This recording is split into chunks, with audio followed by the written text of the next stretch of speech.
Hello विद्यार्थी मित्रांनो, आपण या लेक्चरमध्ये लिनियर व्हेलॉसिटी आणि अँग्युलर व्हेलॉसिटी यांच्यामधलं रिलेशन बघणार आहोत. आपण या लेक्चरमध्ये लिनियर व्हेलॉसिटी आणि अँग्युलर व्हेलॉसिटी यांच्यामधलं रिलेशन बघणार आहोत. आपण एक पार्टिकल कन्सिडर करतोय. काय कन्सिडर करतोय? आपण एक पार्टिकल कन्सिडर करतोय आणि हा पार्टिकल कसली मोशन परफॉर्म करतोय? Circular motion. आपण एक पार्टिकल कन्सिडर करतोय. हा पार्टिकल अँटी क्लॉकवाईज डायरेक्शनने कोणती मोशन परफॉर्म करतोय? Circular motion. आणि मग हा पार्टिकल ज्या सर्क्युलर पाथ मध्ये सर्क्युलर मोशन परफॉर्म करतोय त्या सर्क्युलर पाथची रेडियस किती आहे? आर आहे. आर एवढी रेडियस असलेल्या सर्क्युलर पाथ मध्ये एक पार्टिकल सर्क्युलर मोशन परफॉर्म करतोय आणि तीही कोणत्या डायरेक्शनने परफॉर्म करतोय? अँटी क्लॉकवाईज डायरेक्शनने. आता अँटी क्लॉकवाईज डायरेक्शनने सर्क्युलर मोशन परफॉर्म करणारा पार्टिकल जो आहे तो पार्टिकल सुरुवातीला कुठल्या पॉइंटला? ए पॉइंटला. अँटी क्लॉकवाईज डायरेक्शनने सर्क्युलर मोशन परफॉर्म करणारा पार्टिकल सुरुवातीला कुठल्या पॉइंटला? ए पॉइंटला. आफ्टर टाइम डेल टी हा पार्टिकल ए पॉइंट वरून बी पॉइंटला जाईल. आफ्टर टाइम डेल टी हा पार्टिकल कुठल्या पॉइंट वरून कुठल्या पॉइंटला जाईल? ए पॉइंट वरून बी पॉइंटला जाईल. ए पॉइंट वरून बी पॉइंटला जाणारा जो पार्टिकल आहे ह्या पार्टिकल कडून ट्रॅव्हल केलं जाणारा डिस्टन्स डेल एस असेल. बघा, आपण एक पार्टिकल कन्सिडर केलाय. हा पार्टिकल कसले मोशन परफॉर्म करतोय? सर्क्युलर मोशन परफॉर्म करतोय. आणि हा पार्टिकल अँटी क्लॉकवाईज डायरेक्शनने सर्क्युलर मोशन परफॉर्म करत असताना हा पार्टिकल सुरुवातीला कुठल्या पॉइंटला आहे? कुठल्या पॉइंटला होता? हा पार्टिकल सुरुवातीला ए पॉइंटला होता. ए पॉइंटला असलेला पार्टिकल डेल्टा एवढ्या टाइम नंतर ए पॉइंट वरून कुठे आला? बी पॉइंटला आला. ह्या पार्टिकल कडनं ट्रॅव्हल केलं गेलेलं जे डिस्टन्स आहे ते डिस्टन्स किती आहे? Del s. आता ज्यावेळेस पार्टिकल ए पॉइंट वरून बी पॉइंटला येत होता, ज्यावेळेस हा पार्टिकल ए पॉइंट वरून बी पॉइंटला येत होता त्यावेळेस ह्या पार्टिकलची पोझिशन शो करणारा पोझिशन वेक्टर देखील ए पॉइंट वरून बी पॉइंटला येत होता. ज्यावेळेस अँटी क्लॉकवाईज डायरेक्शनने सर्क्युलर मोशन परफॉर्म करणारा पार्टिकल ए पॉइंट वरून कुठे येत होता? बी पॉइंटला येत होता. त्यावेळेस या पार्टिकलची पोझिशन शो करणारा हा पोझिशन वेक्टर देखील कुठून कुठे येतोय? ए पॉइंट वरून बी पॉइंटला येतोय. आणि हा पोझिशन वेक्टर सर्कलच्या सेंटरच्या ठिकाणी काय ट्रेस करतोय? अँगल ट्रेस करतोय. ज्यावेळेस particle A to B move होतोय त्यावेळेस पार्टिकलची पोझिशन शो करणारा position vector A to B move होत असताना हा पोझिशन वेक्टर सर्कलच्या सेंटरच्या ठिकाणी काय ट्रेस करतोय? अँगल ट्रेस करतोय. आणि त्या अँगललाच आपण अँग्युलर डिस्प्लेसमेंट म्हणतोय. आणि म्हणून अँटी क्लॉकवाईज डायरेक्शनने सर्क्युलर मोशन परफॉर्म करणाऱ्या पार्टिकलसाठी आपल्याला त्या ठिकाणी किती डिस्प्लेसमेंट मिळत आहे? 2 डिस्प्लेसमेंट मिळत आहे.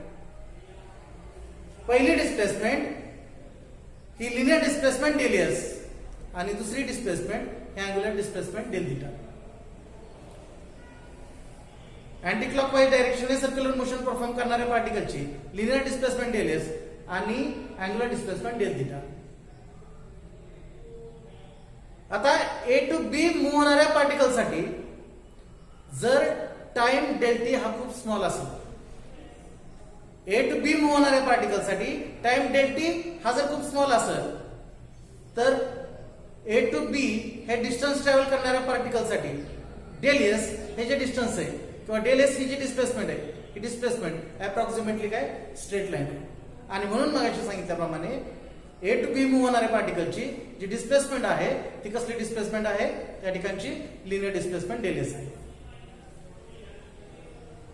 आणि यापूर्वी सांगितल्याप्रमाणे त्या पार्टिकलची लिनियर डिस्प्लेसमेंट डेल एस होत असतानाच पार्टिकलची पोझिशन शो करणारा पोझिशन वेक्टर सर्कलच्या सेंटरच्या ठिकाणी अँगल ट्रेस करतोय आणि तो जो अँगल आहे तो अँगल डेल थीटा आहे. अर्थातच ती कसली डिस्प्लेसमेंट आहे? Angular displacement. अशा प्रकारे सर्क्युलर मोशन परफॉर्म करणाऱ्या पार्टिकलसाठी आपल्याला किती डिस्प्लेसमेंट मिळाल्या? 2 डिस्प्लेसमेंट मिळाल्या. लिनियर डिस्प्लेसमेंट डेल एस आणि अँग्युलर डिस्प्लेसमेंट डेल थीटा. आणि मग ए टू बी मूव्ह होणाऱ्या पार्टिकलचा जसा टाइम चेंज झालाय, ए टू बी मूव्ह होणाऱ्या पार्टिकलचा जसा ए टू बी मूव्ह होण्यासाठीचा जसा टाइम चेंज झालाय तसाच त्या पार्टिकलची आपल्याला अँग्युलर डिस्प्लेसमेंट झालेली दिसते किंवा लिनियर डिस्प्लेसमेंट झालेली दिसते. ए टू बी मूव्ह होणारा जो पार्टिकल आहे त्या पार्टिकलने डेल टी एवढ्या टाइम मध्ये ए टू बी हे डिस्टन्स ट्रॅव्हल केलंय. ए टू बी ही त्याची डिस्प्लेसमेंट झाली आणि मग डेल टी एवढ्या टाइम मध्ये ए टू बी अर्थातच डेल एस ही जी त्याची डिस्प्लेसमेंट झाली ह्या डिस्प्लेसमेंट वरनं आणि ह्या टाइम वरनं त्या ठिकाणी आपल्याला कसली व्हेलॉसिटी मिळते, लिनियर व्हेलॉसिटी मिळते. आणि म्हणून याच्यावरून आपण असं सांगू शकतो की instantaneous linear velocity of particle is given by. आणि मग इन्स्टंटेनियस लिनियर व्हेलॉसिटी साठीच तर इक्वेशन त्या ठिकाणी आपल्याला माहितीच आहे. Instantaneous linear velocity is nothing but v is equal to limit del t tends to 0 del s upon del t. ह्याला इक्वेशन नंबर आपण दिला फर्स्ट. आता आपल्याला माहिती आहे यापूर्वी आपण लिनियर डिस्प्लेसमेंट आणि अँग्युलर डिस्प्लेसमेंट यांचं रिलेशन त्या ठिकाणी यांचं रिलेशन बघितलं होतं. आणि आपल्याला त्या ठिकाणी आपण जे रिलेशन बघितलं होतं ते रिलेशन अजून आपल्याला आठवतंय. ते रिलेशन आहे del s is equal to r del theta. ह्याला इक्वेशन नंबर दिला सेकंड. हे इक्वेशन नंबर सेकंड आपण कोणत्या इक्वेशन मध्ये पुट अप करणार आहोत, इक्वेशन फर्स्ट मध्ये पुट अप करणार आहोत. आणि अर्थातच ह्या इक्वेशनच्या माध्यमातूनच आपण त्या ठिकाणी आपल्याला त्या ठिकाणी काय मिळेल, व्हेलॉसिटी मिळेल. कसली व्हेलॉसिटी मिळेल, लिनियर व्हेलॉसिटी आणि अँग्युलर व्हेलॉसिटी यांच्यातलं रिलेशन मिळेल. आणि मग आपल्याला लिनियर व्हेलॉसिटी आणि अँग्युलर व्हेलॉसिटीचे रिलेशन त्या ठिकाणी आपण मिळवत असताना हे रिलेशन आपल्याला इक्वेशनच्या माध्यमातून कसं मिळेल हे आपण त्या ठिकाणी बघतोय. आणि अर्थातच हे रिलेशन त्या ठिकाणी शोधण्यासाठी किंवा हे रिलेशन मिळवण्यासाठी आपण त्या ठिकाणी डायग्राम आणि बोर्डचा आधार घेतोय. बघा एक पार्टिकल आहे, आपण एक पार्टिकल कन्सिडर केलाय. हा पार्टिकल त्या ठिकाणी अँटी क्लॉकवाईज डायरेक्शनने काय होतोय, रिव्हॉल्व होतोय. हा पार्टिकल अँटी क्लॉकवाईज डायरेक्शनने रिव्हॉल्व होतोय आणि हा पार्टिकल ज्या सर्कल मध्ये रिव्हॉल्व होतोय त्या सर्कलची रेडियस इथे आर आहे. आता अँटी क्लॉकवाईज डायरेक्शनने सर्क्युलर मोशन परफॉर्म करणारा जो पार्टिकल आहे त्या पार्टिकलने तो पार्टिकल डेल्टा एवढ्या टाइम मध्ये इनिशियल पोझिशन ए वरून फायनल पोझिशन बी ला जातो. अँटी क्लॉकवाईज डायरेक्शनने सर्क्युलर मोशन परफॉर्म करणारा पार्टिकल डेल्टा एवढ्या टाइम मध्ये इनिशियल पोझिशन ए वरून कुठे जातोय, फायनल पोझिशन बी ला जातोय. आता डेल्टा एवढ्या टाइम मध्ये हा पार्टिकल किती डिस्टन्स ट्रॅव्हल करतोय, डेल एस एवढा डिस्टन्स ट्रॅव्हल करतोय. डेल्टा एवढ्या टाइम मध्ये हा पार्टिकल किती डिस्टन्स ट्रॅव्हल करतोय, डेल एस एवढा डिस्टन्स ट्रॅव्हल करतोय. आता डेल टी हा जर खूप स्मॉल असेल तर त्या ठिकाणी आर्क लेंथ डेल एस हे अप्रॉक्सिमेटली काय असणार आहे, स्ट्रेट लाईन असणार आहे. डेल टी हा जर खूप स्मॉल असेल तर आर्क लेंथ डेल एस हे अप्रॉक्सिमेटली काय असेल, स्ट्रेट लाईन असेल. आणि मग याच्यावरून त्या ठिकाणी आपण काय फाइंड आउट करू शकतोय, magnitude of instantaneous linear velocity find out करू शकतो. Magnitude of instantaneous linear velocity काय, v is equal to limit del t tends to 0 del s upon del t. ह्याला इक्वेशन नंबर दिला फर्स्ट. ह्याला equation number दिला first. आता आपल्याला माहिती आहे, आपल्याला कोणतं रिलेशन माहिती आहे, अँग्युलर डिस्प्लेसमेंट आणि लिनियर डिस्प्लेसमेंटचं रिलेशन माहिती आहे.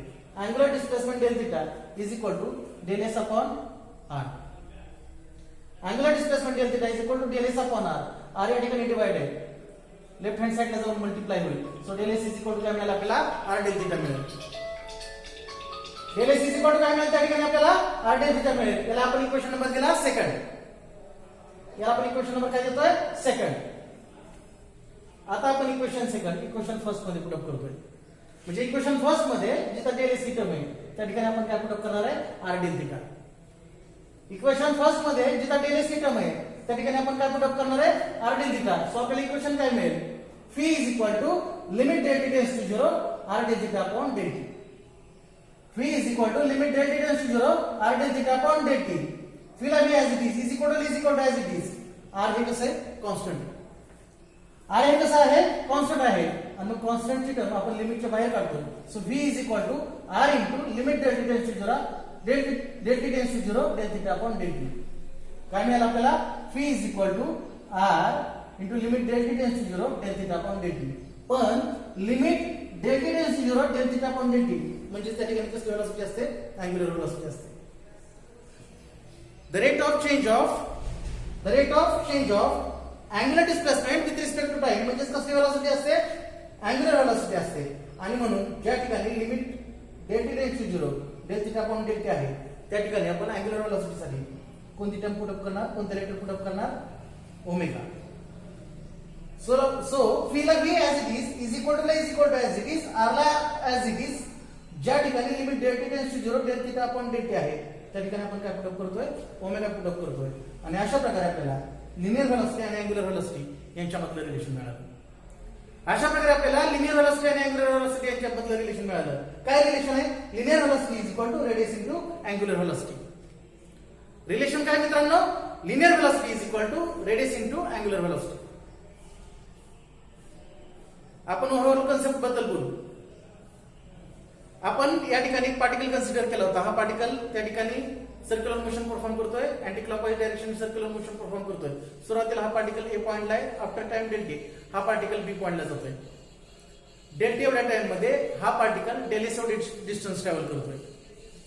डेल्टी हे जर डिस्टन्स, डेल्टी हा जर टाइम त्या ठिकाणी खूप स्मॉल असेल तर डेल्स हे डिस्टन्स अप्रॉक्सिमेटली स्ट्रेट लाईन असेल. आणि मग त्यावेळेस आपल्याला त्या पार्टिकलसाठी जी इन्स्टंटेनियस लिनियर व्हेलॉसिटी मिळते ते इन्स्टंटेनियस लिनियर व्हेलॉसिटीसाठी आपण इक्वेशन बघितलं. v is equal to limit del t tends to 0 del s upon del t. याला इक्वेशन नंबर फर्स्ट दिला. डेल एसच्या ठिकाणी आपण त्या ठिकाणी r डेल थिटा ही टर्म पुट अप करतोय. ही टर्म पुट अप केल्यानंतर v is equal to limit del t tends to 0 r del theta upon del t असं त्या ठिकाणी आपल्याला इक्वेशन मिळेल. r कॉन्स्टंट आहे, लिमिटच्या बाहेर काढला. v is equal to r into limit del t tends to 0 del theta upon del t. याच्यामध्ये limit del t tends to 0 del theta upon del t म्हणजेच ओमेगा असतं, अँग्युलर व्हेलॉसिटी असते. आणि म्हणून v इज इक्वल टू त्या ठिकाणी आपल्याला काय मिळालं? r ओमेगा मिळालं. अर्थातच आपल्याला मॅग्निट्यूडच्या स्वरूपातलं लिनियर व्हेलॉसिटी आणि अँग्युलर व्हेलॉसिटी यांच्याबद्दल काय मिळालं? रिलेशन मिळालं. ह्या विद्यार्थी मित्रांनो, यापूर्वीच्या लेक्चर मध्ये आपण लिनियर व्हेलॉसिटी आणि अँग्युलर व्हेलॉसिटी यांचा मॅग्निट्यूडच्या फॉर्ममधलं रिलेशन बघितलं होतं.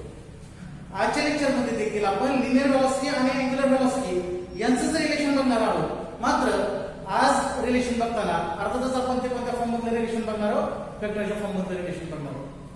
आणि मग लिनियर व्हेलॉसिटी आणि अँग्युलर व्हेलॉसिटी यांचं वेक्टरच्या फॉर्म मधलं रिलेशन बघत असताना आपण परत हेच सांगणार आहोत की पार्टिकल कोणत्या मोशन मध्ये फिरतोय? सर्क्युलर मोशन मध्ये फिरतोय. एक पार्टिकल आहे, हा पार्टिकल सर्क्युलर मोशन मध्ये फिरतोय आणि हा पार्टिकल अँटी क्लॉकवाईज डायरेक्शनने सर्क्युलर मोशन मध्ये फिरतोय. बघा, सुरुवातीला हा पार्टिकल कोणत्या पोझिशनला आहे? ए पोझिशनला आहे. टाइम टी 0 असताना हा पार्टिकल कोणत्या पोझिशनला आहे? ए पोझिशनला. आफ्टर टाइम डेल टी हा पार्टिकल ए पोझिशन वरून मूव्ह कुठे जातोय? बी पोझिशनला जातोय. टाइम टी 0 असताना पार्टिकल कुठल्या पोझिशनला आहे? ए पोझिशनला. आफ्टर टाइम डेल टी हा पार्टिकल ए पोझिशनवर मूव्ह कुठे जातोय? बी पोझिशनला जातोय.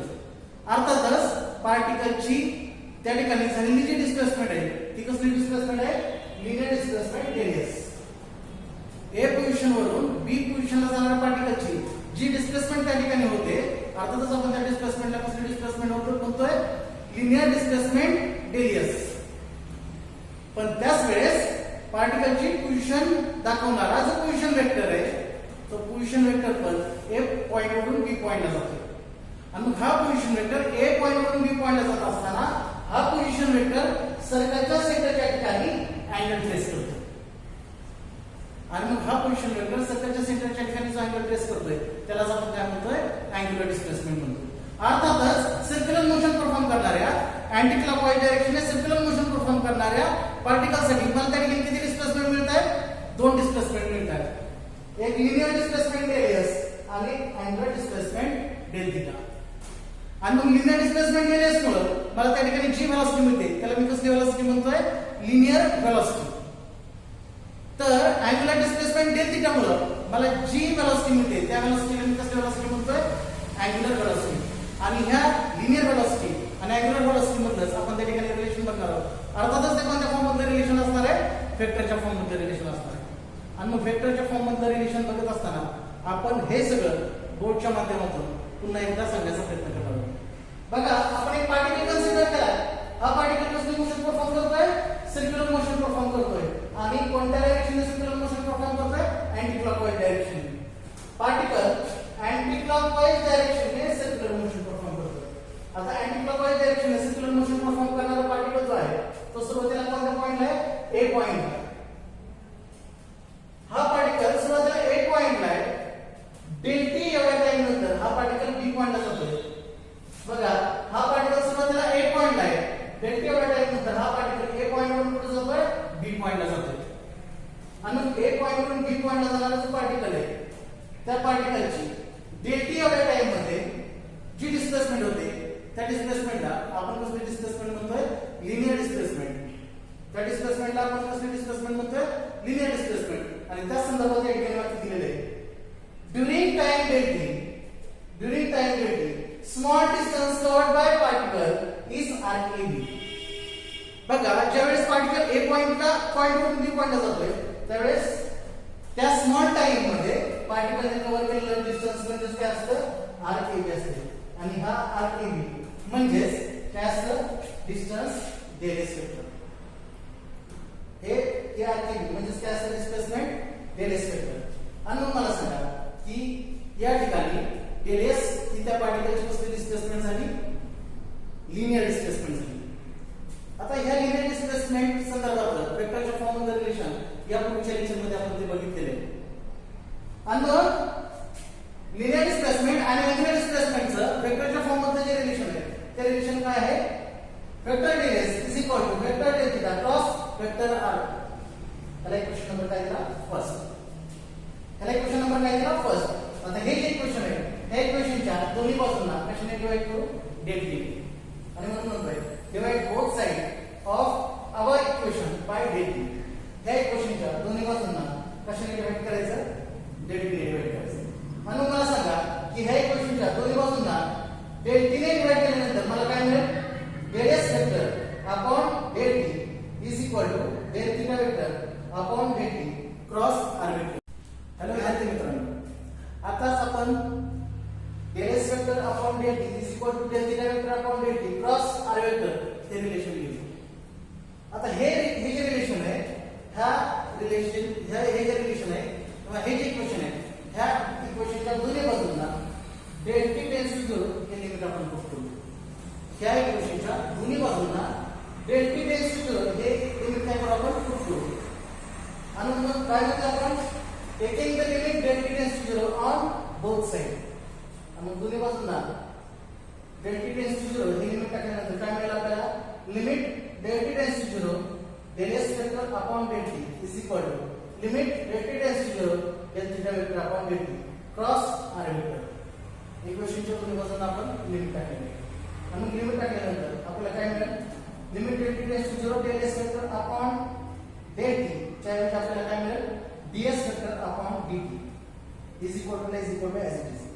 Limit del t tends to 0 del theta vector upon del t च्या ऐवजी काय मिळेल आपल्याला? d theta vector upon dt cross r वेक्टरला r vector as it is. त्याला इक्वेशन नंबर दिला सेकंड. आता हे जे आपले इक्वेशन सेकंड मिळाले या इक्वेशन मध्ये ds वेक्टर अपॉन dt म्हणजे काय? तर ds वेक्टर अपॉन dt म्हणजेच v vector. ds vector upon dt म्हणजेच rate of change of linear displacement with respect to time is nothing but linear velocity. आणि d theta vector upon dt म्हणजेच काय? d theta vector म्हणजेच काय? तर rate of change of angular velocity with respect to time. आणि rate of change of angular displacement with respect to time म्हणजेच काय असतं? Angular velocity. जी कोणत्या वेक्टर दाखवतो आपण? Omega vector. So ds vector upon dt च्या ठिकाणी आपण काय पुट करणार आहोत? v vector. आणि d theta vector upon dt च्या ठिकाणी काय पुट करणार आहोत आपण? Omega vector. सो काय मिळेल आपल्याला relation? ds vector upon dt च्या ठिकाणी v vector is equal to d theta vector upon dt च्या ठिकाणी omega vector cross as it is. r vector as it is. So आपल्याला वेक्टरच्या फॉर्म मध्ये रिलेशन मिळालं. आपल्याला लिनियर वेलोसिटी आणि अँग्युलर वेलोसिटी यांच्यामध्ये वेक्टरच्या फॉर्म मध्ये रिलेशन मिळालं. आणि हे वेक्टरच्या फॉर्म मध्ये रिलेशन काय मिळालं? v vector is equal to omega vector cross r vector. विद्यार्थी मित्रांनो, तुमच्या प्रत्येक शंकांचं समाधान आपल्या लेक्चरच्या माध्यमातून होणार आहे. तुमच्या प्रत्येक शंकेचं समाधान परफेक्ट फिजिक्स 90+ या चॅनलच्या माध्यमातून होणार आहे.